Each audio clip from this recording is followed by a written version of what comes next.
Alright, got some more stuff here from that South Bend lathe. I don't know if I mentioned it yet, so I'll mention it now. I've determined that this lathe that I took all these parts off of is in fact a 16-inch lathe, not a 15.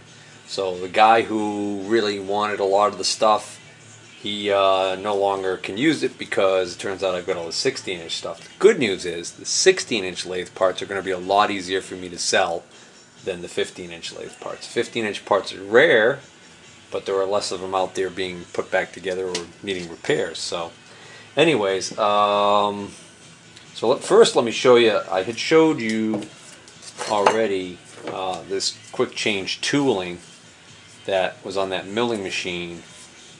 Well, I finally was able to get the master holder out of the, I went back and worked on disassembling the mill some more. I was finally able to get the master holder out of there. I actually also, I grabbed the spindle and the drawbar and a few other parts off that mill. I'll get to that at some later point. But this is the master holder. It's got an end mill holder in there right now. So the idea is, I believe this is a number 40 taper, okay, which also solves the mystery of one of the other things I had kicking around here. Oh, right here. So if you'll notice this, which looked like some sort of like a drill bit holder or a small end mill holder, this is basically the same taper as this. So this is something that I think somebody may have shop made to use in that mill. And so the drawbar would pull this up inside there. This is quite a bit beefier than an R8, so that mill actually was in some ways maybe superior. But anyways, my understanding is the problem with the number 40 taper mills is that the R8 stuff is a lot cheaper to get. So that's why some guys, I think, actually send those out and have them converted. Or maybe there's a Brown and Sharp taper. I think maybe that is what they're converting to R8. But I digress. Anyway, so that's what that is. So this is the holder. This gets held up, the drawbar, in there, drawbar. It's got these two things here that they're on the bottom of the spindle. There are two tangs that engage this. So it's a combination of the taper, but also these driving tangs here that are going to keep this really, really in there and being able to be driven. Now, this says PMC on it. All of the holders, yeah, here it is right here. PDQ tool. Looks like of Akron, Ohio, maybe. So this is what would be considered a master holder. And then you've got this wrench, which looks pretty special, that fits here. Now I'm wondering whether or not this is the correct wrench for this.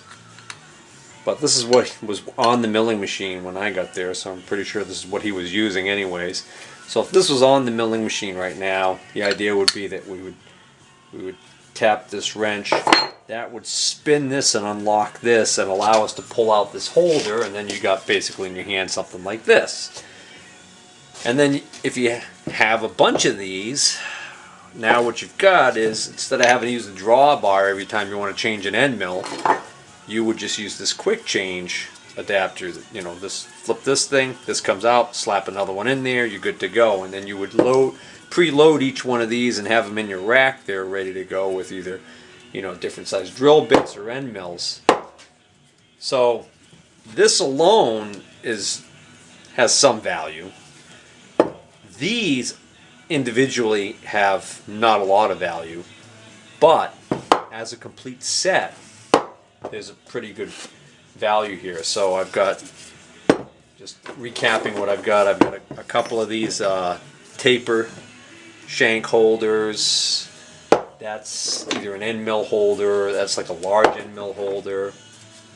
Another one there, that's like for a smaller end mill or drill bit. That's a big one. This is for, again, a shell mill by the looks of it. That's with the drill chuck right on it. Another one. Another taper shank, small one. End mill. I took out, there's a couple of roughing end mills and stuff in some of these and drill bits. I took all those out because I'm going to basically sell this whole set. So, looks like I got 2, 4, 6, 7, looks like 8 regular holders, 9 for shell mill, 10 for small paper, 11, 12 for the 2 large papers, this huge end mill holder, 13, and the drill chuck, 14. The 14, and then there's one in here, 15. So I got 15 holders and the master holder. I'm probably going to get a couple $100 for that on eBay. And that will almost completely cover what I paid for all of the stuff that I took off of here. And so I think I'm going to make out alright. It's just going to take a while. Well, obviously, the wrench is going to have to go with it. It's going to take a while for me to sell everything and, you know, go through that process. But I think it's going to be worth it in the end. Oh, this, I found this. This is a half center. Okay, and it looked kind of small. That was in the box with the stuff. That might clean up okay. Then I had this sleeve from before that I was wondering about, and I noticed it had a taper to it. And I think this might be the same taper as this. So what that does for me is that might allow me to use this little half center in the tailstock on maybe the Vernon or the Hendy. I don't know. I don't remember what's in what the taper is in those. So I think Hendy might have what's called a Morse Hendy taper. I remember doing some research about that a while ago. But anyways, so I got that. Then the next couple of items. These are the carriage stops that were on that south bend. These are sought by people because lots of times if they get a lathe and it doesn't have a carriage stop, it's nice to have one. And what I've got here is I've got 2. Thought maybe one was a right and one was a left, but now that I look at it, maybe not. Yeah, I was pretty sure one of these was on over by the headstock and that the other one was on the other side of the apron, I thought. No, actually this one was in the big wooden box with a bunch of other junk. This one was on the lathe. But, unless I'm very mistaken, I wonder if these are 2 different sizes. I wonder if this one is something he just had and doesn't fit. Yeah, looks like that might be for a different size. Question is, which one's for which? Somewhere underneath all this gunk there might even be a part number somewhere, I don't know. I wonder if this would fit on either of my lathes. Although I think I've got the carriage stops for both of my lathes, the Hendy and the Vernon. I think I both have. I think I have carriage stops for both of those. Well, there's no way in heck that's fitting on the Vernon. Well, that with some modification I could get to fit the Hendy. This part right here would have to be replaced. But it actually fits on the V-Way pretty decent. Try this big one on the Vernon. Alright, well that's too big for the Vernon lathe. And the Vernon's a 14. So this is probably for the 16-inch south bend. So the question is, what does this go to? I could have sworn I took this off of that lathe. Could this go in the back of the? No. I don't know. Hopefully, at some point I'll get a chance, I'll clean this up and hopefully there'll be a there'll be a number on here somewhere. So far all of the internal parts and gears have been marked in some way with a part number. More along the lines of just no point in having the scrapyard take that. That might actually be stainless. Nice piece of plate steel there. Probably turn something out of that at some point. There was this little box of stuff on the shelf behind the lathe, and the deal was anything on and around the lathe, so I grabbed this. That's just a piece of brass, but judging by the way it's bent, it was probably called into action as a shim. This whole box is marked shims. Oh, there's one of those little funny little rulers. That one's brass. I think the other one I have of these isn't brass.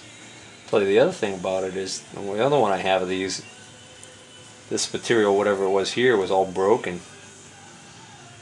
This one's not broken, but it's just so dirty that I don't think there's so much as one line or number left on it. It's looking rough. Tap. I wonder if that's a carbide burr in the shape of a ball. Scriber.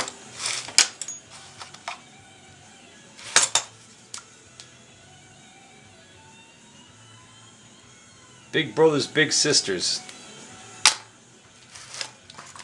I don't know, one of these T Allen wrenches. This is a Bondas, made in USA, 2mm. Oh, that's nice, a metric one. Micrometer wrench.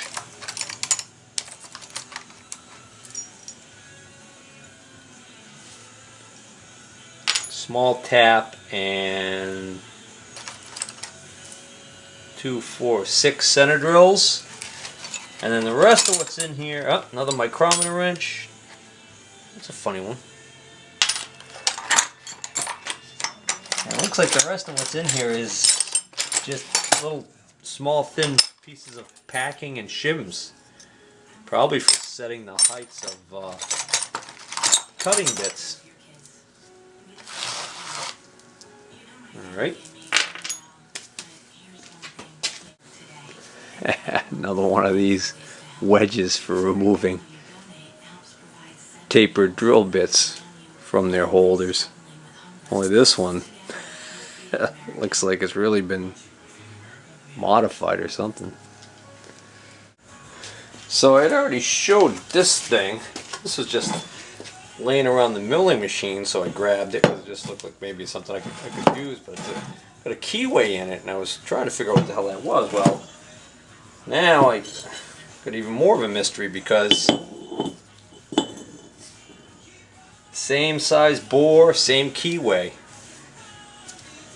more pieces.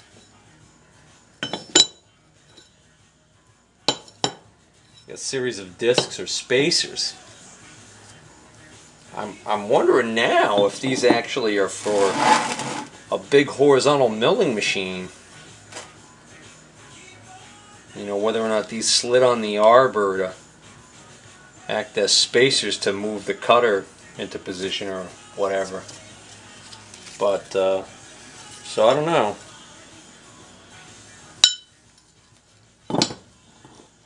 But boy, if it is, that was a big milling machine. That's like a 3-inch. That's a 3-inch bore. Or thereabouts.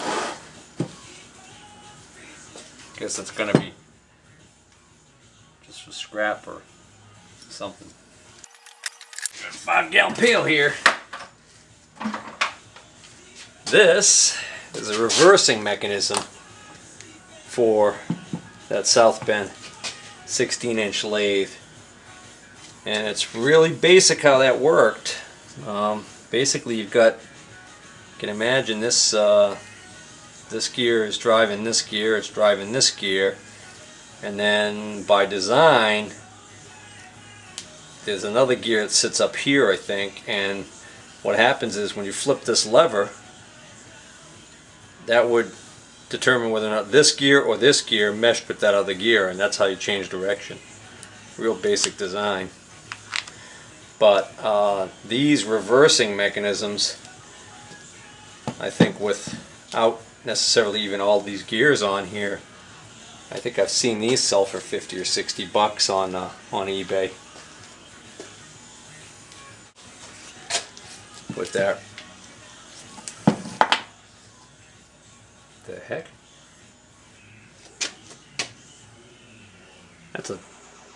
That's a lathe cutting bit.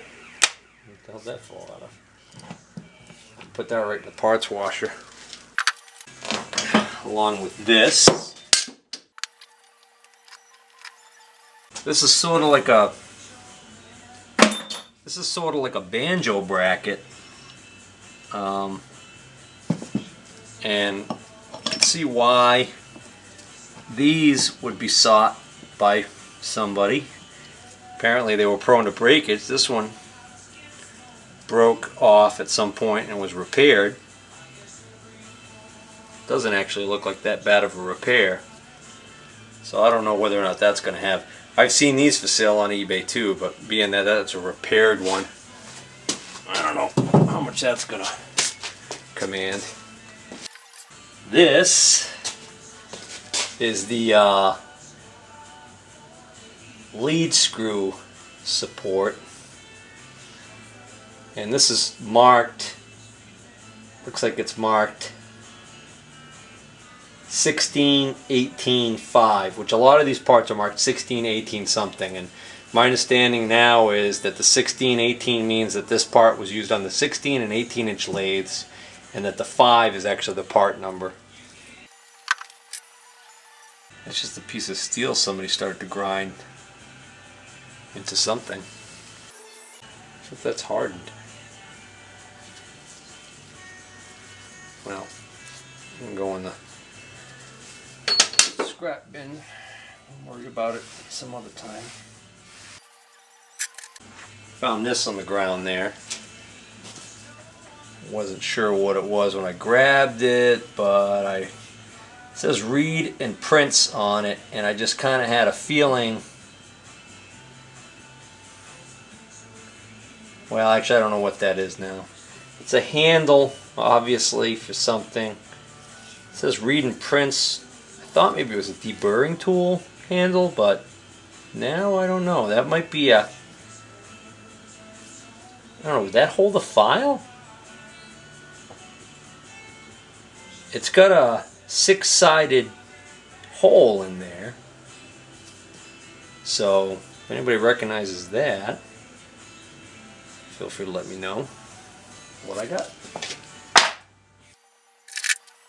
Now that's a nice gear. Somewhere, somebody is going to be very happy to get this gear from me, I think. Why? Well, because of the spokes. That is just the kind of gear where you could see where that could easily get broken in a mishap. We'll clean that one up, but that one looks like that's got the 16, 18, 37 on it, so that must be a 37 is the part number. And then down here it looks like it's a 5.2, 52 tooth. Gee, I wonder if that's the... I wonder if this is the change gear you have to change out to, it might be one of like the master gears you got to change out in the set. I don't remember. And alright, here we got this big old gear. This is a big steel gear, and it looks like it's been bushed with a bronze bushing. So this might not be original. This might be a replacement gear that was made at some point. But again, we'll clean it up and see if there are any markings on it. Worst case scenario is a gear like that. Take the measurements, figure out how many teeth there are, figure out the diametric pitch, and just list it that way. Sometimes you get somebody, as long as it's got the right diametric pitch, they can always change the bore. They can sleeve it, or they can enlarge it. Well, all that's left in the bucket here is just some hardware, lots of old bolts and stuff. And threw all the screws and bolts as I took them off. I threw them in the bucket just for the heck of it, for giggles, because I figured it's gonna get thrown out. And you know, something like that, like that's the lock for the saddle. I recognize that.